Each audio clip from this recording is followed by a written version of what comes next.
Assalamualaikum warahmatullahi wabarakatuh. Pada video ini, kami akan memaparkan materi mengenai permintaan tenaga kerja. Sebelumnya, izinkan saya sebagai perwakilan memperkenalkan anggota kelompok kami. Yang pertama, ada saya sendiri, yaitu Magreta Indasari. Yang kedua, ada Salwa Salsabila. Dan yang ketiga, ada Gilang Zairizkan Abdiba. Kami merupakan mahasiswa jurusan Ekonomi Pembangunan Fakultas Ekonomi Universitas Sriwijaya. Isokwan. Isokwan adalah kurva yang menggambarkan kombinasi dari tenaga kerja atau labor dan modal atau capital yang menghasilkan tingkat output yang sama. Dengan kata lain, semua titik pada satu isokwan menghasilkan output yang sama. Isokwan serupa dengan kurva indiferen dalam teori utilitas, tetapi untuk produksi, bukan untuk konsumsi. Keputusan ketenagakerjaan dalam jangka panjang. Dalam jangka panjang, perusahaan dapat mengubah skala modal dan tenaga kerja. Perusahaan berusaha memaksimalkan keuntungan dengan memutuskan berapa banyak pekerja yang akan dipekerjakan dan berapa banyak investasi dalam modal yang dilakukan. Karakteristik isokwan. Isokwan harus memiliki kemiringan menurun yang menunjukkan bahwa tambahan modal membutuhkan pengurangan tenaga kerja untuk mempertahankan tingkat output yang sama. Isokwan tidak boleh berpotongan karena setiap isokwan mewakili tingkat output yang berbeda. Isokwan yang lebih tinggi mewakili tingkat output yang lebih tinggi. Isokwan berbentuk cembung terhadap titik asal yang menunjukkan adanya marginal rate of technical substitution atau MRTS atau pengorbanan tenaga kerja yang diperlukan untuk tambahan unit modal dan sebaliknya dengan tetap mempertahankan output yang sama. Selanjutnya, analisis kurva. Kurva isokwan pada gambar menunjukkan kombinasi penggunaan kapital atau K dan tenaga kerja atau E yang menghasilkan tingkat output yang tertentu. Kurva yang lebih rendah atau Q0 mewakili tingkat output yang lebih kecil, sedangkan kurva yang lebih tinggi atau Q1 mewakili tingkat output yang lebih besar. Pergerakan dari titik X ke Y di sepanjang kurva Q0 menggambarkan substitusi antara kapital, delta K, dan tenaga kerja, delta E, untuk mempertahankan tingkat output yang sama, yaitu pada Q0, artinya pengurangan jumlah kapital dapat diimbangi dengan peningkatan jumlah tenaga kerja, dan sebaliknya, tanpa mengubah jumlah output yang dihasilkan. Kurva isokwan ini berguna untuk menganalisis efisiensi penggunaan input dalam proses produksi dan menunjukkan bagaimana produsen dapat mengoptimalkan kombinasi input untuk mencapai tingkat output tertentu. Selanjutnya, isokos. Garis isokos menggambarkan semua kombinasi modal atau capital dan tenaga kerja atau labor yang dapat dibeli perusahaan dengan anggaran tertentu. Persamaan biaya produksi ini ditulis sebagai C sama dengan WE plus RK. Dalam upaya memaksimalkan keuntungan, perusahaan harus memilih kombinasi tenaga kerja dan modal yang menghasilkan output tertentu dengan biaya serendah mungkin. Proses minimasi biaya ini dapat dicapai dengan memilih titik pada garis isokwan atau yang menunjukkan tingkat output yang sama yang bersinggungan dengan garis isokos terendah. Analisis kurva. Gambar tersebut menunjukkan kurva isokwan atau Q0 dan isokos yang digunakan untuk menganalisis efisiensi produksi. Titik A dan B menunjukkan kombinasi kapital atau K dan tenaga kerja atau E yang menghasilkan output yang sama, tetapi dengan biaya berbeda. Titik P adalah titik optimal di mana kurva isokwan bersinggungan dengan garis isokos terendah atau C0, menunjukkan kombinasi input yang paling efisien dengan biaya minimum.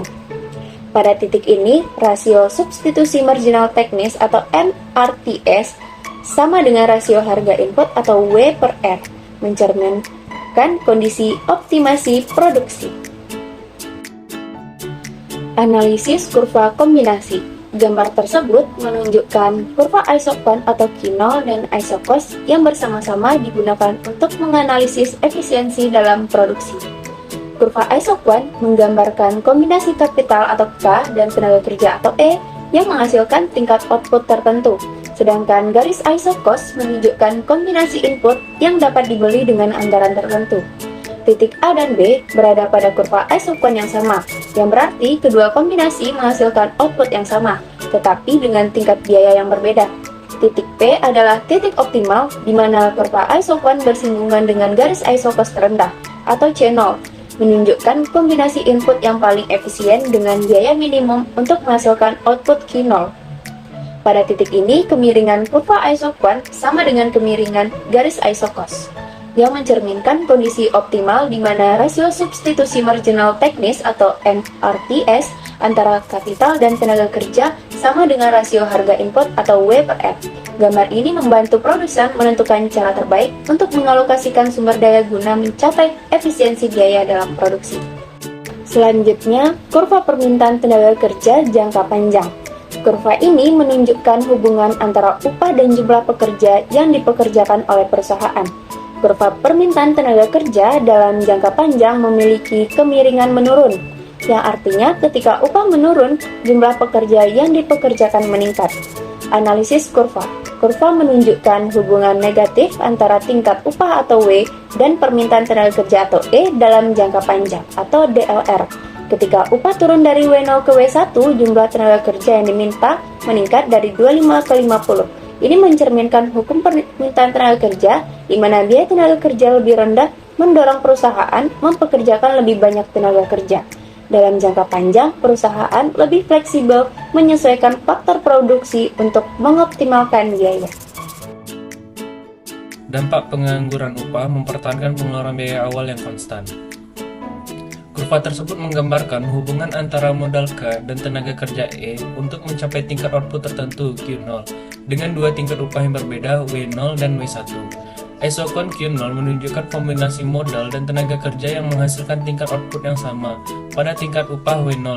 Garis biaya produksi lebih curam sehingga titik optimal terjadi di P dengan penggunaan modal lebih besar 75 dan tenaga kerja lebih kecil 25. Ketika upah turun ke W1, garis biaya menjadi lebih landai, sehingga titik optimal bergeser ke R dengan penggunaan tenaga kerja meningkat sebanyak 40 dan modal menurun. Pergeseran ini mencerminkan substitusi antara modal dan tenaga kerja sebagai respons terhadap perubahan biaya relatif, di mana perusahaan lebih cenderung menggunakan tenaga kerja yang lebih murah untuk meminimalkan biaya produksi, sambil mempertahankan output. Dampak pengurangan upah pada tenaga kerja dari perusahaan yang memaksimalkan keuntungan.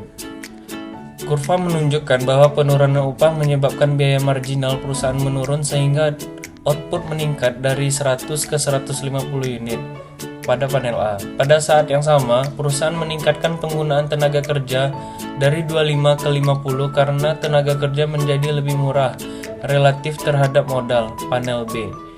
Hal ini mencerminkan bahwa penurunan upah mendorong peningkatan permintaan tenaga kerja, produksi yang lebih tinggi, dan potensi pengurangan pengangguran. Efek substitusi dan skala pemotongan.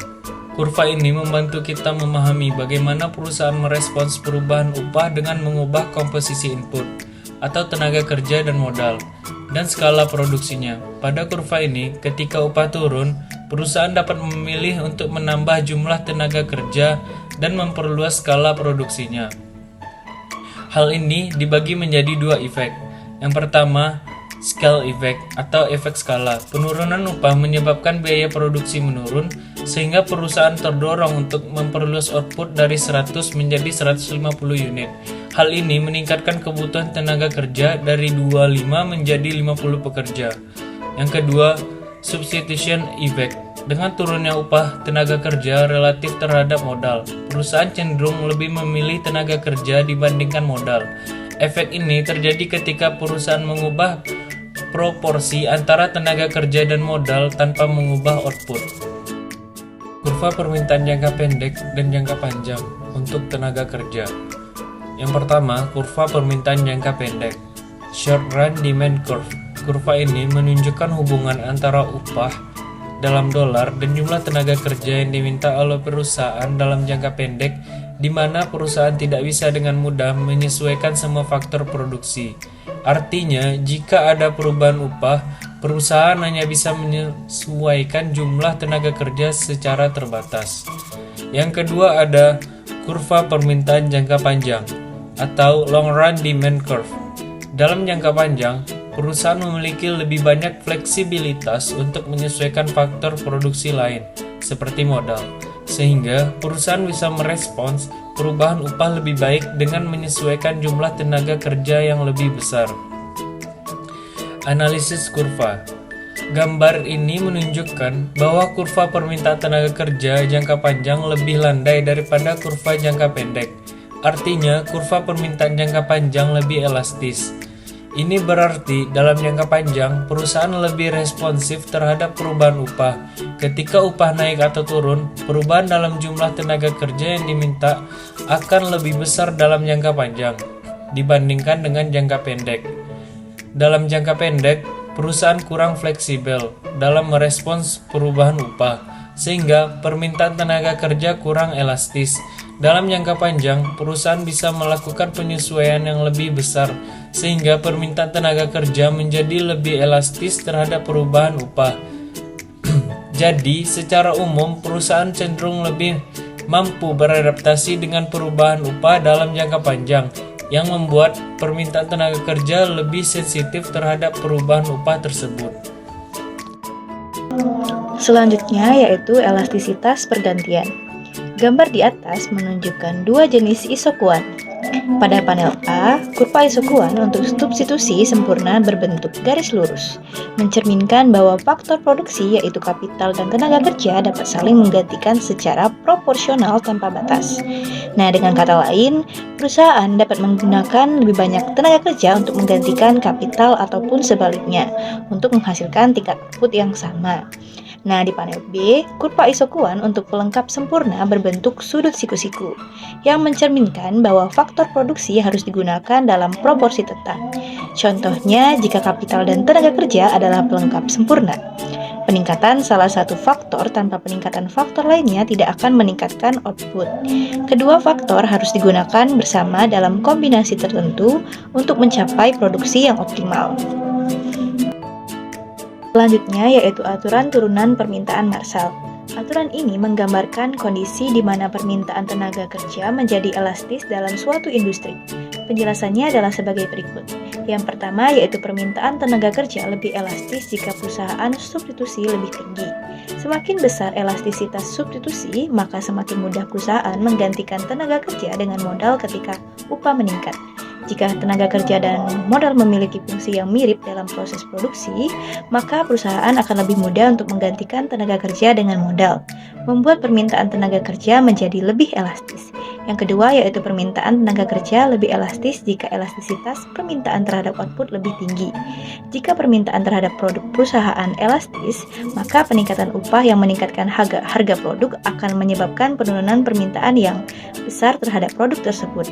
Nah, hal ini akan menyebabkan perusahaan mengurangi jumlah tenaga kerja yang dipekerjakan, sehingga permintaan tenaga kerja menjadi lebih elastis. Yang ketiga yaitu permintaan tenaga kerja lebih elastis jika proporsi biaya tenaga kerja dalam total biaya lebih besar. Nah, jika biaya tenaga kerja memiliki proporsi besar dari total biaya, kenaikan upah akan sangat mempengaruhi biaya total produksi. Dalam kondisi ini, perusahaan akan cenderung lebih sensitif terhadap upah dan lebih mungkin mengurangi tenaga kerja ketika upah meningkat. Yang keempat yaitu permintaan tenaga kerja lebih elastis jika elastisitas penawaran faktor-faktor produksi lainnya lebih tinggi. Jika faktor produksi lain seperti modal mudah didapatkan dan murah, maka perusahaan akan lebih mudah menggantikan tenaga kerja dengan faktor produksi lain ketika upah naik. Hal ini membuat perusahaan lebih responsif terhadap perubahan upah sehingga permintaan tenaga kerja menjadi lebih elastis. Nah, kesimpulan dari aturan ini yaitu memberikan panduan mengenai bagaimana karakteristik pasar dan struktur biaya mempengaruhi elastisitas permintaan tenaga kerja. Jika substitusi tenaga kerja dengan faktor lain mudah dilakukan atau jika permintaan terhadap produk sangat responsif terhadap harga, maka permintaan tenaga kerja menjadi lebih elastis. Hal ini berarti perusahaan akan lebih sensitif dalam menyesuaikan jumlah tenaga kerja ketika terjadi perubahan dalam tingkat upah. Berikut adalah dua jurnal mengenai permintaan tenaga kerja. Yang pertama yaitu Jurnal Permintaan Jam Kerja. Perkiraan langsung dari California yang membahas hubungan antara teknologi, keterampilan, dan pasar tenaga kerja di industri manufaktur Amerika Serikat. Pembahasan yang ada di dalam jurnal tersebut yang pertama yaitu preferensi dan konteks. Jurnal merujuk penelitian dari author Katz Goldin dan lainnya menyoroti dampak teknologi terhadap permintaan tenaga kerja terampil, struktur upah, dan ketimpangan. Yang kedua yaitu perubahan teknologi dan permintaan keterampilan pada periode tahun 1909 sampai 1919 menunjukkan industri bermodal tinggi meningkatkan permintaan tenaga kerja terampil. Adopsi motor listrik dan metode keberlanjutan mendorong efisiensi membutuhkan keterampilan lebih baik. Yang ketiga yaitu evolusi teknologi manufaktur. Transisi ke sistem pabrik dan proses keberlanjutan menciptakan kebutuhan pekerja terampil untuk mengelola mesin. Teknologi baru memengaruhi rasio modal, output, dan permintaan keterampilan. Yang keempat yaitu hubungan antara pendidikan dan upah. Teknologi mendorong peningkatan upah pekerja terdidik. Industri dengan pendidikan tinggi mempekerjakan lebih banyak tenaga kerja terampil, menunjukkan hubungan positif antara pendidikan dan upah. Yang kelima yaitu perubahan struktur dalam tenaga kerja. Dari tahun 1909 sampai 1940, industri dengan pendidikan tinggi tumbuh, sementara kesenjangan upah sempat menyempit karena meningkatnya suplai pekerja terdidik. Yang keenam yaitu dampak listrik pada keterampilan dan pendidikan. Penggunaan listrik di manufaktur meningkatkan persentase lulusan sekolah menengah di pekerja biru kolar, dan kelulusan meningkat signifikan setelah 1910. Kesimpulan dari jurnal ini, kemajuan teknologi terutama listrik dan metode baru meningkatkan permintaan tenaga kerja terampil dan memperlebar kesenjangan upah, menekankan pentingnya pendidikan untuk membantu pekerja beradaptasi terhadap perubahan teknologi. Penelitian ini memberikan wawasan tentang keterkaitan teknologi, pendidikan, dan pasar tenaga kerja dalam sejarah manufaktur Amerika Serikat. Jurnal yang kedua yaitu Jurnal Upah Minimum dan Ketenagakerjaan oleh David Neumark dan William L. Washer menyajikan tinjauan terhadap literatur yang mengkaji dampak upah minimum pada lapangan kerja sejak 1990-an. Para penulis mengkritisi pandangan umum yang menyatakan kenaikan upah minimum tidak mengurangi lapangan kerja bagi pekerja berketerampilan rendah. Mereka menegaskan bahwa mayoritas studi kredibel menunjukkan dampak negatif terhadap lapangan kerja, baik di negara Amerika Serikat maupun negara lain. Jurnal ini mencakup penelitian dari negara maju dan berkembang, menemukan sedikit bukti positif tentang dampak upah minimum terhadap lapangan kerja, terutama untuk pekerja dengan keterampilan rendah. Studi tentang kelompok pekerja ini menunjukkan pengurangan lapangan kerja yang signifikan akibat kenaikan upah minimum. Meskipun ada variasi dalam estimasi dampak dan ketidaksepakatan di kalangan ekonom, Neumark dan Washer memiliki pendekatan naratif untuk menyajikan hasil penelitian yang lebih jelas, mengingat perbedaan metodologi dan kualitas penelitian. Tinjauan ini bertujuan untuk memberikan gambaran yang lebih komprehensif tentang dampak kebijakan upah minimum terhadap lapangan kerja, sekaligus mengidentifikasi sumber perbedaan hasil studi. Kesimpulan dari materi ini yaitu permintaan tenaga kerja adalah aspek kunci dalam pembangunan ekonomi, dipengaruhi oleh faktor makroekonomi, teknologi, dan juga demografi. Tren ini berubah seiring kebutuhan akan keterampilan baru di era digital. Pertumbuhan ekonomi meningkatkan permintaan tenaga kerja, tetapi tantangan otomatisasi dan globalisasi menuntut kompetensi yang lebih tinggi. Pemerintah, dunia usaha, dan pendidikan berperan penting dalam memastikan kesiapan tenaga kerja melalui pendidikan, pelatihan, dan juga kebijakan fleksibel. Kerjasama ini diharapkan memenuhi kebutuhan tenaga kerja dinamis untuk mendukung ketahanan dan keberlanjutan ekonomi jangka panjang yang inklusif. Sekian video pemaparan materi dari kelompok kami. Mohon maaf apabila ada kesalahan. Kami akhiri. Wabillahi taufiq wa hidayah. Wassalamualaikum warahmatullahi wabarakatuh.